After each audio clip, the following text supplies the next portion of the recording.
WhatsApp my dear friends, कैसे हो मेरे बंधु।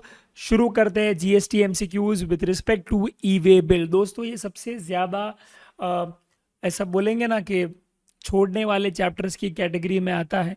इसको क्लियरली हम लोग इग्नोर करते हैं हमारे एक्स की तरह, राइट। तो पर बहुत इंपॉर्टेंट चैप्टर है दोस्तों। एमसीक्यू में तो ये पक्का पक्का क्या है, आ जाता है। और दूसरा, कई बार क्या है, इसके जो मेन क्वेश्चंस मैंने लास्ट 2 अटेम्प्ट से देखे हैं कि 3-3 4-4 मार्क के भी पूछे जाते हैं। तो let's do this and let's do it. इसके साथ साथ मैं इनफैक्ट नवंबर 23 और May 24 का भी क्या है 2 MCQ लूंगा। लेट्स सी अगर आप वो कर पाते हैं कि नहीं। लास्ट में लूंगा। लेट्स सी अगर वो आपने कर दिए तो डेफिनेटली दोस्तों आपकी प्रिपरेशन जो नेक्स्ट अटेम्प्ट के लिए वो एकदम तबड़ा तोड़ है। माँ का समय एक नंबर है। ओके, पर उसके पहले सब्सक्राइब करो फटाफट से दोस्तों और कमेंट लिख दो। कमेंट में क्या लिखोगे? ई वे बिल इस बार we will prepare with full zeal. Okay, yes, okay. Is e-way bill mandatory in case of transport of handicraft goods from one state to another by a person who has been exempted from the requirement of training and registration? Absolutely yes दोस्तों। तेल लगाने का कि उसका threshold limit 50,000 exceed करता है कि नहीं।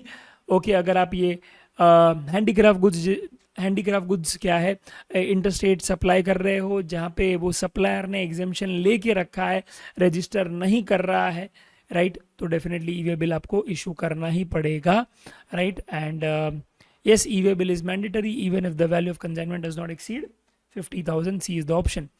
Second, what is the valid tenure for an e-way bill for a distance up to 200 kilometre? दोस्तों आपको सबसे पहले अपने दिमाग में क्या है आंसर बता देना है कि 1 डे दोस्तों जो है, ठीक है, वो 200 किलोमीटर है अदर देन ओडीसी के लिए,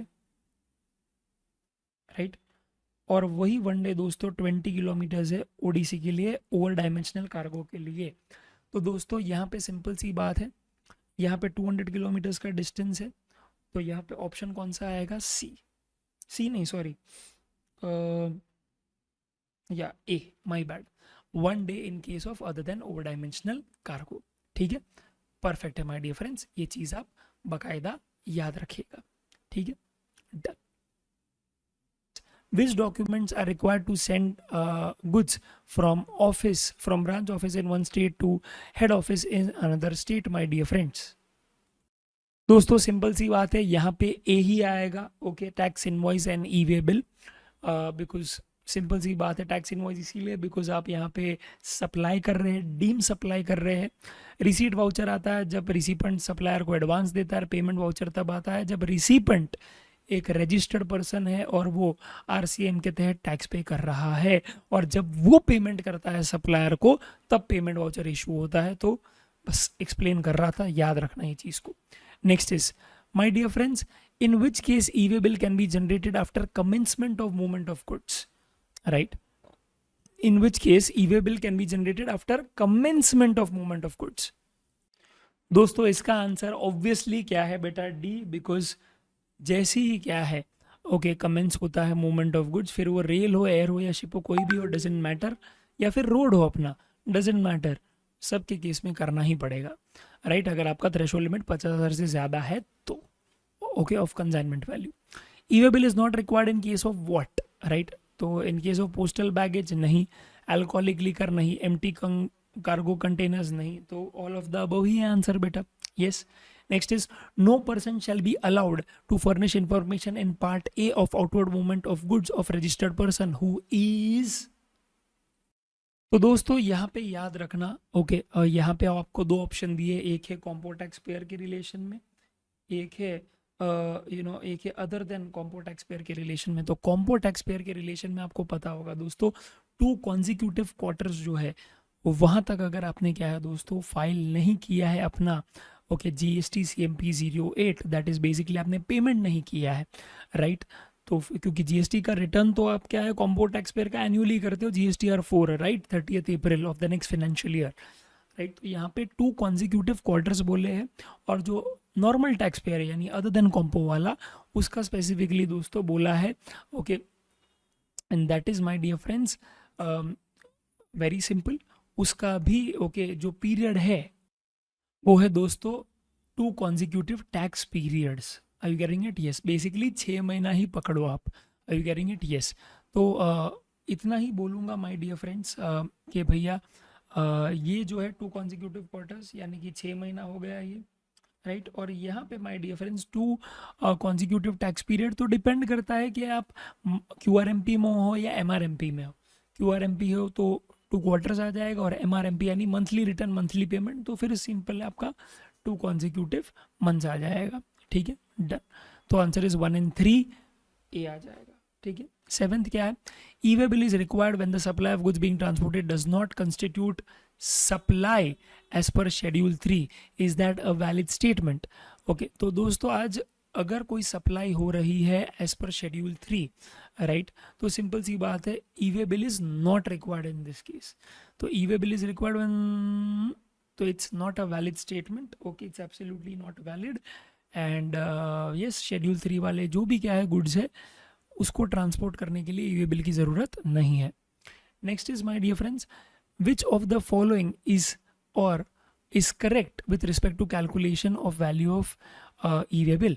तो वैल्यू एक्सक्लूड्स, सबसे पहले याद रखना, आपको पता है क्या? तो पहले अपने मन में आप सोचो कि भैया अच्छा CV is equals to what, तो CV includes value under section 15 plus दोस्तों क्या है GST आ जाएगा उसके अंदर, और अगर आप टैक्सेबल एंड एग्जाम सप्लाईज दोनों कर रहे हैं तो एग्जाम को निकाल देना, राइट। तो value excludes value of exam supplies and includes GST, right. दूसरा क्या ऑप्शन दिया है? It excludes exempt and also GST। Third में इंक्लूड्स एग्जाम्प्ट इंक्लूड्स GST, ये भी गलत है। Excludes exempt excludes GST, simple है, पहला ही वाला ऑप्शन है। देखो जनरली जब अपन ने क्या किया होता है, आंसर ऑलरेडी फॉर्म कर दिया होगा अपने दिमाग में, और वही ऑप्शन दिख जाता है तो खटाक से वही क्या है आप ओके राइट कर लो, और एक बार देख लेना दूसरा ऑप्शन पर रिकन्फर्म करने के लिए। पर मेरे हिसाब से दिमाग में क्या है, जो चीज़ है अगर वही ऑप्शन दिख जाता है तो सीधा उसी को टिक करो, right. That's it. That should be the ideal way in which you can really solve your MCQs very fast. Okay. E-way bill is required when there is interstate movement to a job worker. Definitely yes. Interstate movement of handicraft goods जहाँ पे उसने exemption लिया है, yes, from compulsory registration. And third, when it exceeds 50,000. एकदम सही है दोस्तों, all of the above answer आ जाएगा। बात कर रहा हूँ दोस्तों मैं ABC limited generated e way bill on 12 February 1400 hours. It used ODC for a distance of 100 kilometres. Validity period क्या है, कब एक्सपायर होगा? देखो, तो सिंपल सी बात है, याद रखना, सबसे पहले ODC है, तो ODC का कितना होगा दोस्तों? 20 kilometres for 1 day, right, perfect. तो आज अगर 100 किलोमीटर्स है तो कितना हो गया? 5 डेज। अब आपका पहला दिन का काउंटिंग शुरू कब होगा? तो 12 फरवरी की मिडनाइट, 12th और 13th की मिडनाइट को शुरू होगा, पर ख़त्म होगा कब? 13 14 की मिडनाइट को ख़त्म होगा ये, राइट। तो ये पहला दिन, 14 15 दूसरा, 15 16 तीसरा, 16 17 चौथा, 17 18 पांचवा। Are you getting it? Yes. तो आज बी वाला आंसर आ जाएगा 17 of February. Next, Messrs Gyan publishing house registered under GST in Delhi is engaged in printing and selling of books as well as trading of stationery. He provided the following information of a consignment which is supplied to Mumbai, right? So taxable value indicated a tax invoice of 35,000, ठीक है। Value of exempted 8,000 and value of goods to be sent to a job worker on delivery challan 15,000। Okay दोस्तों, इसमें है ना, सबसे पहले ये चीज़ देखिए कि आज ये है टैक्सेबल वैल्यू, तो ये सिर्फ टैक्सेबल वैल्यू है, तो इसका CV कैलकुलेट करते हैं तो 35,000 तो आ ही जाएगा, प्लस उस पर GST अलग से लगाना पड़ेगा, राइट। 18% है यहाँ पे दिया है बॉस, दैट इज 6,300। ओके, तो ये 41,300 हो गया, ठीक है। प्लस CV के अंदर माय डियर फ्रेंड्स, CV के अंदर माय डियर फ्रेंड्स याद रखना 41,300 तो आएगा ही, साथ साथ में ओके ये एग्जेम्प्टेड वाला निकाल देंगे, पर ये जॉब वर्कर वाला डेफिनेटली हम लोग ले लेंगे 15,000, एंड दैट ओके एक क्लियरली एक्सीड्स ये कुछ 56,300 आ जाएगा। तो दोस्तों सिंपल सी बात है, हमको इसके रिलेशन में भी ई-वे बिल इशू करना है, और इसके रिलेशन में भी तो करना ही है माय डियर फ्रेंड्स। क्यों? क्योंकि सिंपल सी बात है, वो हम लोग भेज रहे हैं जॉब वर्कर को, और जॉब वर्कर को जब भी हम भेजते हैं तो ऑब्वियसली बात है वो माय डियर फ्रेंड्स होता ही है क्या, उसमें mandatory e-way bill generate. Okay, तो दोस्तों हम लोग डेफिनेटली क्या है ई-वे बिल जनरेट कर देंगे। एंड या absolutely calculate the consignment value, calculate the consignment value, very simple, it is 56,300 my dear friends, very simple. Okay, अब दूसरा इसमें एक और एंगल मुझे देना था यहाँ पर, ये अपना May 24 का दोस्तों क्या है, आपका एमसीक्यू है, बताओ क्या है। तो Ram registered person hand over its products to transporter for transport of goods from his warehouse situated at Jhalawar, Rajasthan to a registered retailer of Madhya Pradesh for delivery to retailers depot at Jabalpur, Madhya Pradesh, where the taxable goods is 4,100, exempted is 11,500. The packaging cost is 600 has been charged separately. GST 18%। तो दोस्तों यहाँ पे game इन्होंने क्या खेला है पता है, value of supply under section 15 का उन्होंने क्या है यहाँ पे प्रोविजन ले लिया है कि भैया आपको वो आता है कि नहीं, पहले ध्यान से। तो सिंपल सी बात है 4100 तो मैं ऐड करूँगा ही, बिकॉज वो ट्रांजैक्शन वैल्यू है, साथ साथ में मैं पैकेजिंग कॉस्ट को भी ऐड कर दूंगा, और फिर इस वैल्यू पे दोस्तों क्या है लगा दूंगा क्या, GST at the rate 18%, right, ये केस है। ओके, तो ये क्या आता है बताओ। तो दोस्तों जब हम फाइनली क्या है ये कंक्लूड करते हैं 41,500 प्लस 6,800 और उस पर जीएसटी 18% निकालते हैं तो 56,994 करके आता है, चेक करिएगा प्लीज़। एंड 11,500 नहीं लेंगे, ये बात तो पक्की है, ठीक है। नेक्स्ट माय डियर फ्रेंड्स, यहाँ पे देख लेते, Mr. Tony, a registered supplier, wants to transport exempted goods 80,000 along with taxable 46,000, excluding GST 4,000, from Ludhiana to Mathura. An invoice is issued in respect of both exempt and taxable supplies. Which of the following is correct? तो दोस्तों simple सी बात है, 46,000 plus 4,000 50,000 हो जाता है, right, और exempted goods 80,000 का अलग है, पर हम लोग उसको इंक्लूड करेंगे नहीं, और यहाँ पे आ जाता है 50,000।